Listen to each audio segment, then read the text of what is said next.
এখনো পর্যন্ত বেহাল দশা তারাতলা মেন রোডের। আমরা রয়েছি সেই তারাতলা মেন রোডে। ক্যামেরা পার্সন অতনু কুণ্ডুকে বলবো ছবিটা একবার দেখাতে, যে এভাবেই কিন্তু যান চলাচল করছে রীতিমতো বিপদকে হাতে নিয়ে। নিত্যযাত্রীরা তারা কিন্তু বিপদকে হাতে নিয়ে ঠিক এভাবেই খানাখন্দে ভরা এই যে রাস্তা কিন্তু একেবারে তারাতলা মোড় থেকে বেস ব্রিজের দিকে যাচ্ছে অথবা বেস ব্রিজ থেকে তারাতলার দিকে আসছে, সেই রাস্তার দুদিকের অবস্থায় কিন্তু ঠিক এভাবেই খানাখন্দে ভরা। প্রতিদিন জীবন ঝুঁকি নিয়ে মানে যাওয়া আসা, পুরো নৌকোর মতো এদিক আর ওদিক, কখন যে উল্টে তো বোঝাও যায় না।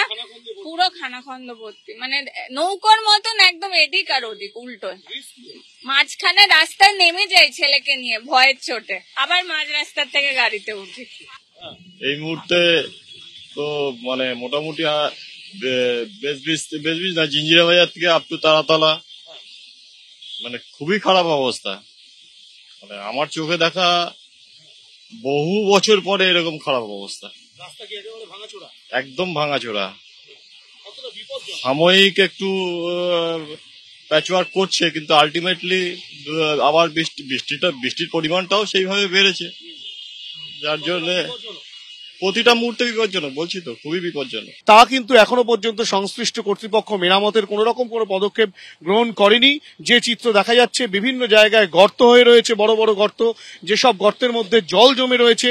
স্বাভাবিকভাবেই দুচাকা গাড়ি কিন্তু যে কোনো মুহূর্তে পড়ে যাওয়ার সম্ভাবনা রয়েছে, দুর্ঘটনা ঘটার সম্ভাবনা রয়েছে। ছবিটা একবার দেখাবো, ক্যামেরা পার্সন অতনুকে বলবো ছবিটা দেখাচ্ছে।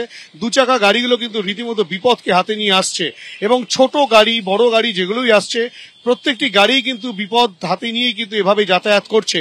সুতরাং এই রাস্তা কবে মেরামত হবে সেই নিয়ে কিন্তু প্রশ্ন তুলছেন নিত্যযাত্রীরা। তারা যেটা বলছেন যে তারা প্রত্যেক দিন এই রাস্তা দিয়ে, এই গুরুত্বপূর্ণ রাস্তা দিয়ে যাতায়াত করেন, যেটি পোর্টের সাথে সংযুক্ত।